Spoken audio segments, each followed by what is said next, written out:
What's up, guys? We're back. I'm George Mossey. I'm here with my co-host, Marshana, Dahlia, Spavento. This is part 2 of the 90 Day Fiancé podcast. So we got episode 15 last night. So much drama going on. There's a lot of weddings or taking place or maybe not taking place. So there's a lot to talk about. So last night, Rebecca and Zaid are crunch. There's crunch time to get married. And Rebecca goes straight to Target to get some clothes for Zaid to wear to the wedding. And of course, he can't try them on. And we all know that Zaid doesn't wear anything that fits. So it's probably impossible for her to know what size that he wears because I haven't seen anything that fits his body.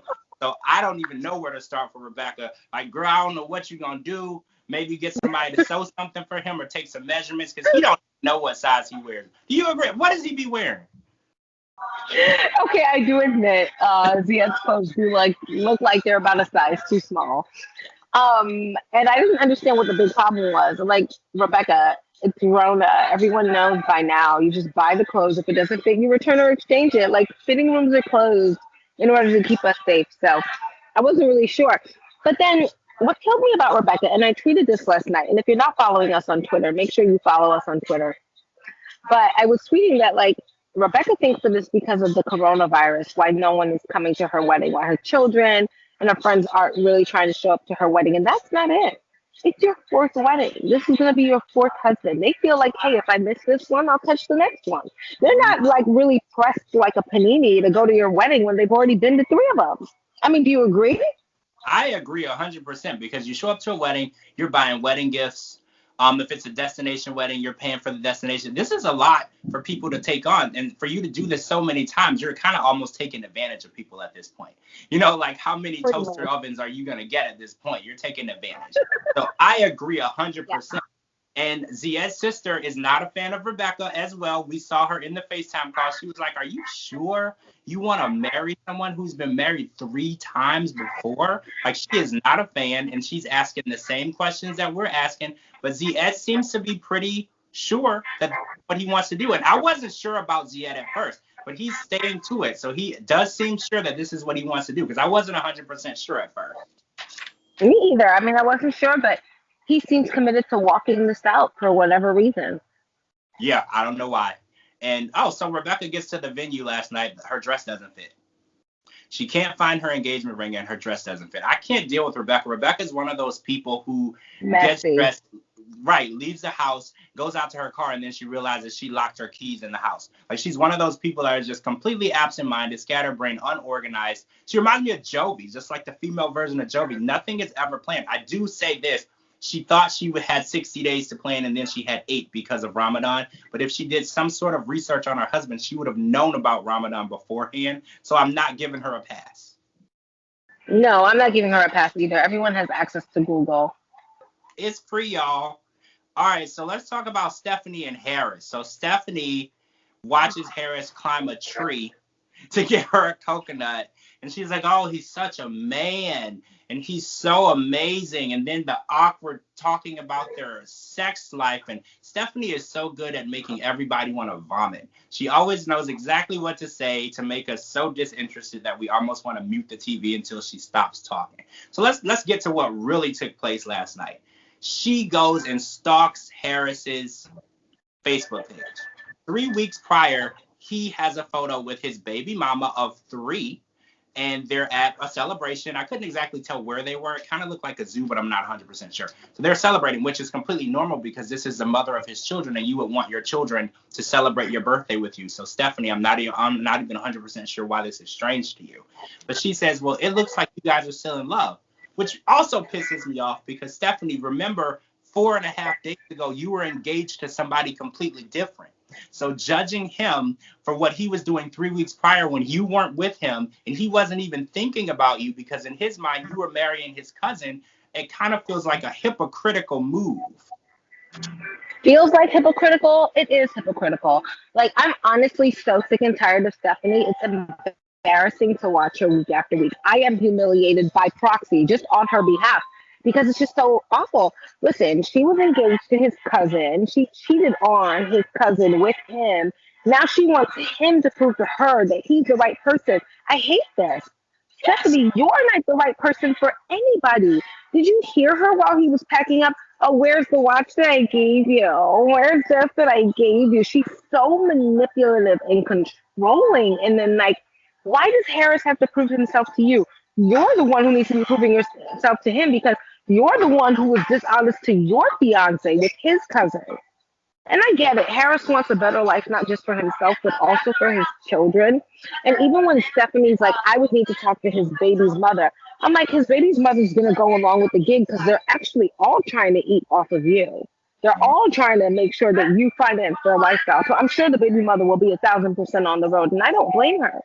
They're in Belize, and there aren't many opportunities for them where they are to make that kind of money. So, in the words of Chantel's mother, they're trying to harvest the American dollar and make something of themselves. And I can't necessarily say I disagree. Where I come from, we have a phrase that says an exchange is not a robbery. But Stephanie's the one actually trying to rob people of their peace of mind and their sanity. She's Yeah. so overwhelming and overbearing. My God. I can't deal with Stephanie. She makes me so angry. Everything that she does just irritates me. She's just such an awful human being. I can't imagine how she's gotten through life this far. She's so offensive. Everything she does just offends me. And I'm not very offended, but Stephanie can offend me. And that really shows me that she's got some issue. And And it's a shame. yeah, I can't wait to see how this goes because she's already talking about starting another K1 visa for Harris. So obviously she's probably going to be on another season because we are way more than halfway through with this season. So we're going to have to see what happens probably on another season. But I can't wait to see who gets scammed here because I think they're scamming each other. So who's going to get scammed the most? Yeah, because Stephanie is that kind of person that if she gives you a piece of chewing gum, you'll hear about it for the rest of your life. And she'll hold it over your head as a means of control. So I hope that they know. And I think that Harris understands that any help that she offers is not for free. You're going to pay for it one way or another. And she is going to make you pay for it by feeling like I am Lord over your life. Yep. Agreed. All right, so let's talk about Mike and Natalie. So Mike decided, well, we learned last week, he decided to call off the wedding the morning of the wedding. And Natalie is packing and leaving, and Tamara, unfortunately, has the horrible job of driving her to the hotel. Poor Tamara. And Tamara, if you're watching, we love you. You had it really hard last night. Wow. that was a horrible place to be in the middle of that situation because Mike, they needed his credit card. So they get halfway to the hotel, they go back, they get the credit card, and then Mike is like, oh, I'm sorry, by the way, give me my ring back. No, I feel like Mike, like if I ever hear in the future that Mike and Natalie are actually together, I will have no respect for him. Because after pulling all of these major moves and acting like you were about business, if you fold like a cheap suit, I don't believe anything you say. Because it's like to cancel the wedding of the day of, and I'm no fan of Natalie's, but that's pretty harsh. And it makes me believe that he just gave her back the ring, told her, will you be my fiance again, just to shut her up, knowing all along that he was planning to send her back. So I feel like he did it just so that he could live in peace those last few weeks until he could get her out of his house. So I just feel like that's a real extreme form of manipulation. As much as I don't like Natalie and how she is, that's not nice to do to somebody. And two wrongs definitely don't make a right. I agree. I feel like Mike is taking revenge on her. And I feel like Absolutely. premeditated. Like he knew he wasn't gonna marry her, just like you said. He waited until the last minute. He knew that if she knew ahead of time, he was gonna make his life a living hell, and he knew. And he took the steps to make sure that up until the moment he kicked her out of the house, he had peace. But what That's we it. saw at the episode was she couldn't stay at the hotel even with the credit card, so they were headed back to Mike's house for the second time after he kicked her out. So I'm But who wondering. doesn't know you can't use a credit card with someone who's not present? But anyway, go ahead. Yeah, I'm wondering if she's going to manipulate him into marrying her because she's going back there. She literally is probably going to have to sleep over because it's nighttime now. And they keep driving back and forth to Seattle. And I'm wondering if that time between her flight home and sleeping at his house, is she going to manipulate him into marrying her still? Because I we mean, what Natalie. Natalie has some ways that we don't know about. Natalie is obviously, a very persuasive woman. So Let's see what you come up with, Natalie.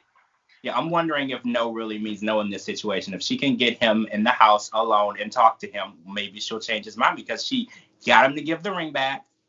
She got him to plan the wedding that she wanted. She's gotten everything she's wanted up until this point. So I'm just wondering, her going back to the house for the second time to stay, is there going to be a change of scene next week? So I'm interested in knowing. Only one way to find out. That's it. Check out next week's episode with us on Twitter, live tweet. I'll put our socials at the bottom. That's it for part 2. I'm George Mossey. This is my co-host, Marshana, Dahlia. So make sure you check out the podcast on georgemossey.com or YouTube. Also, check out my co-host website, marshanadahlia.com. Thank you guys so much for checking this out, and we will see you all next week.